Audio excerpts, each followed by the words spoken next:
So I'm Nick, as Brody told you, I'm the father of the bride, and I'd firstly like to thank you all for coming back inside. We have some travelled from Holland or flown from New South Wales, and some have driven from way up north or regular South Wales. Some have taken days off work from many miles away, so thank you all for being here on this very special day. Thanks to Christine and Jan and Noel for all that they have done, and to the flower girls and the page boy for bringing out the sun. I was lucky. Baby Parker came into the world 7 pounds 1 ounce, and a few days later we gave her a name that no one could pronounce. We decided on Zaïda, not realising at the time that 24 years later I would want to make it rhyme. It's not a very common name, but luckily for me, many of her friends now simply call her Z.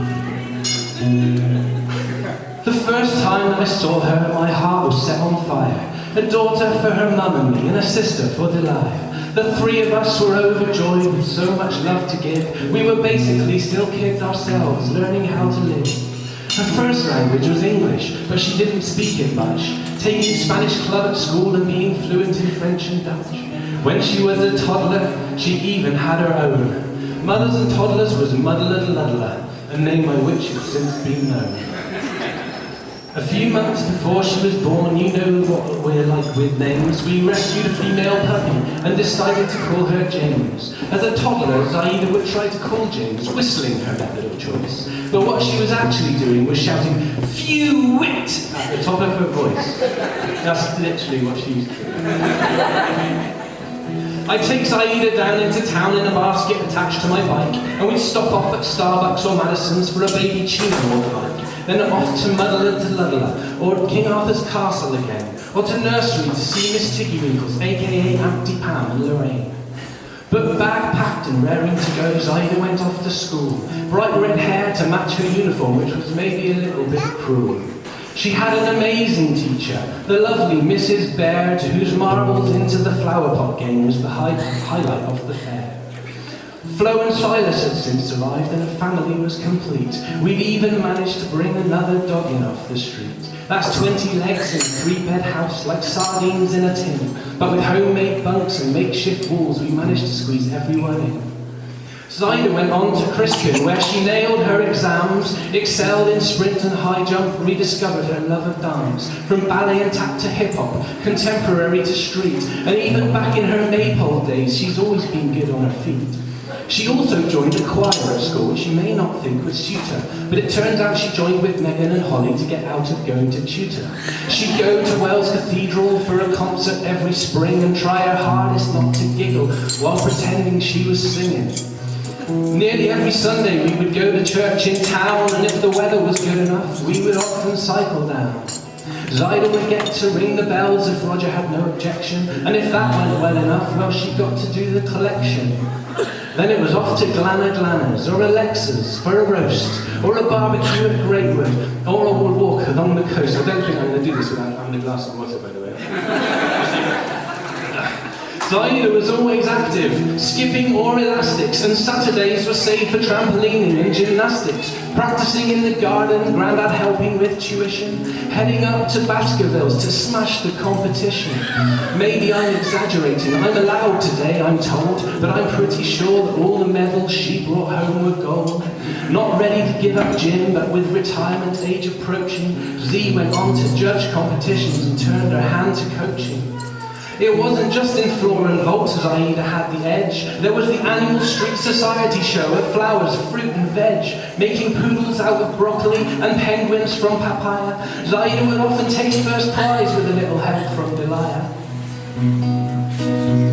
Sorry to Alexa, because I think she entered that one once as well. Through A-levels in geography, photography, biology, in 2017 when she had nearly finished college, she decided to become a nurse, following my mother, making the world a better place, one patient after another. She did a degree in Portsmouth, enjoying the student life, with Yang and Lawrence and Jackie, aka University Wife. In the final year of her bachelor's, so proud of our little girl. Jackie and Millie and Z head off to the other side of the world. It's crazy to think the same little girl reading stories with Auntie Pam was the same grown woman saving lives of children in a hospital in Vietnam. Hang on. Sorry. Oh dear. We'd go on family holidays to Scotland every May, where Zaïda and her cousins would hide away and play. And at the end of every week, we'd be treated to a show. And once they made a movie called Grandparents on the Go. You'll be able to watch some of these later on these screens. Pleased to know, Zaïda. There would always be a day for Olympics on the sand, events that Uncle Andy had meticulously planned, the long jump and the high jump and the sprint from A to B, which usually ended with a medal ceremony and only once in A&E. In summer we'd head to Finswaite, a village in the lakes, for Diablo in the field and balancing on the gate, building dens with mattresses, frisbee at Felford Park, gingerbread at Grasmere and board games after dark. We'd enjoy days out to Durdle Door and Breen from time to time, and twice a year we'd go and spend a weekend down at Lyme, with Ange and Ruth and Jan and Nat and Russ and all the mob, fish and chips by the anchor and fireworks on the cob. We gingen ook heel vaak naar Nederland om oma en opa te zien, voor de kerst, de paas of Sinterklaas of soms in de zomer misschien. Spelen op het pleintje en fietsen langs de sloot. Half warm worst door de Hema en hagelslag op het brood. That was just for our Dutch visitors, sorry. I used to publish a magazine, as some of you may know, which had to be delivered through wind and rain and snow, and the kids would help me with the rounds and I'd try to pay them off by giving them all a concoction which was known as Mago broth. Chocolate, cream and cardamom mixed together and heated up. But Zaïda has since explained to me that not only was it child labour, but basically diabetes in a cup. Zaïda loved to play in the sea and was really good at swimming, till a weaver fish swam under her foot and decided to leave it stinging. Now she sticks to kayaks, spending hours on the water, with confidence and skills that her Uncle Chris had taught her. And here is something else you may not know about my daughter. She is also keen on fishing. She spent hours at the lake. 14 pounds at viaduct, her biggest carp to date. She'd never fished in matches, but if she did, I'm sure she'd win. So it was no surprise when she hooked this specimen and managed to reel him in.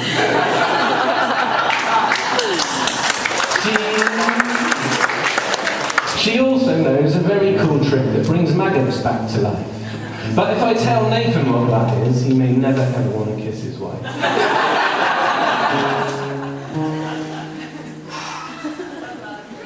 Sorry, it's not the end. Letting your daughter date someone, no matter how well-meaning, is a bit like letting an orangutan drive your Lamborghini. I needn't have worried. A few years on, their relationship is thriving, and I have it on good authority that Zaïda does most of the driving. The first few dates they went on were up to Coombe Hill Wood. Z was doing photography, Nath often to help if he could. He went along to lug all the gear, he was basically a roadie. There's probably a joke about exposure here, but I'll leave that kind of stuff to Brody. I won't do any photography dad jokes, they'll only sound contrived. But in a flash, that was one of them, their relationship began to develop. That was the second one. Zaïda's prince had arrived. You probably won't get that if you're under 40. For Nathan and Z's very first meal, he impressed her with his cooking, but everything decided to burn itself when Nathan wasn't looking. The only thing left edible was the gravy and the peas, so they decided to admit defeat and ordered in Chinese. Apparently that's true? Is that right? A few years on, Zaïda and Nathan were very much in love, and they made themselves a home in Wales where they fit like hand in glove. Nathan's friend had since moved out, there was room for one more male. One with a leg at each corner, a wet nose and a waggly tail. Now their idea of a perfect date is with Ralph, a rom-com and pizza. And from conversations I've had with Zaïda, I know that Nathan completes her.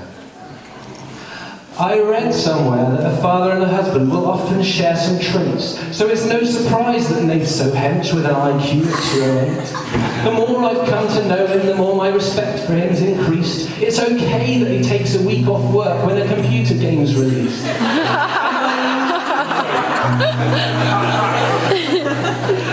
That's actually happened too, hasn't it? And I love that he can laugh at himself, even in the face of defeat. Like yesterday when he whacked a golf ball and it went about 3 feet. He's also a keen hockey player and was Yeovil's best right winger. And again, like Zaïda's father, he's also a massive redhead.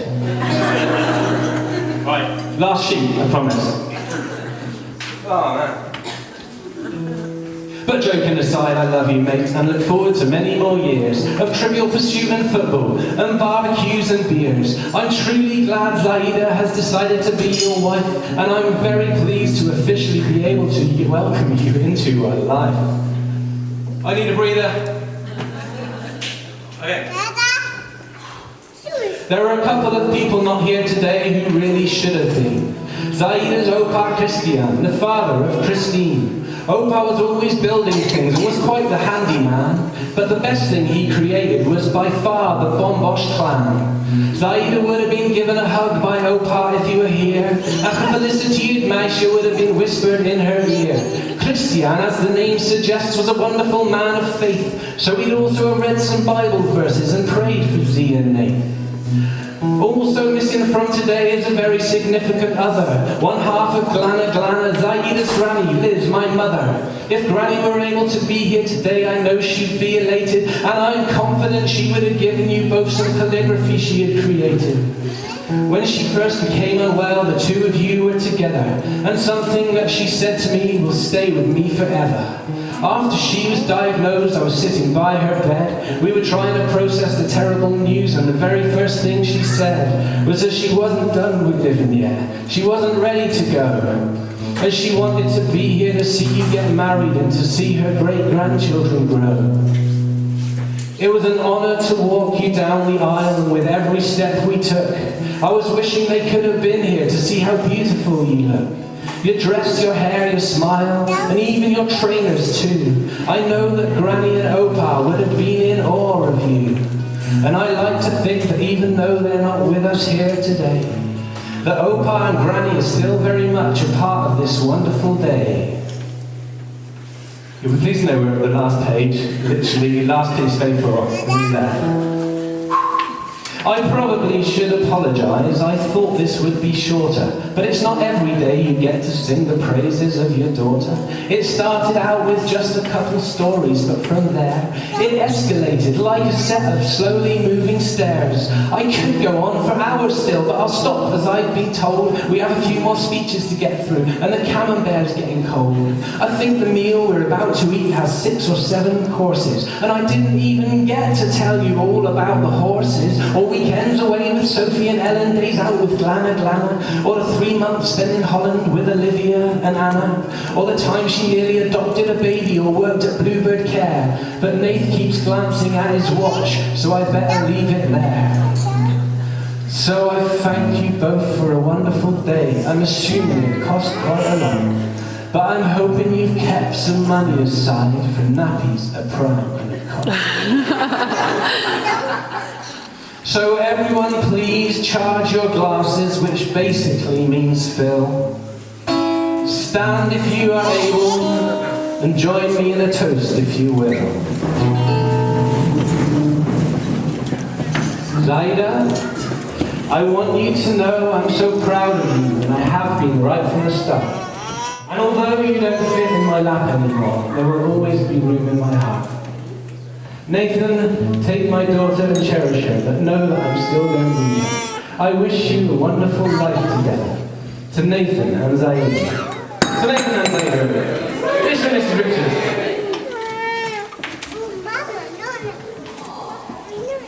That's literally the end, and I think I'm now passing.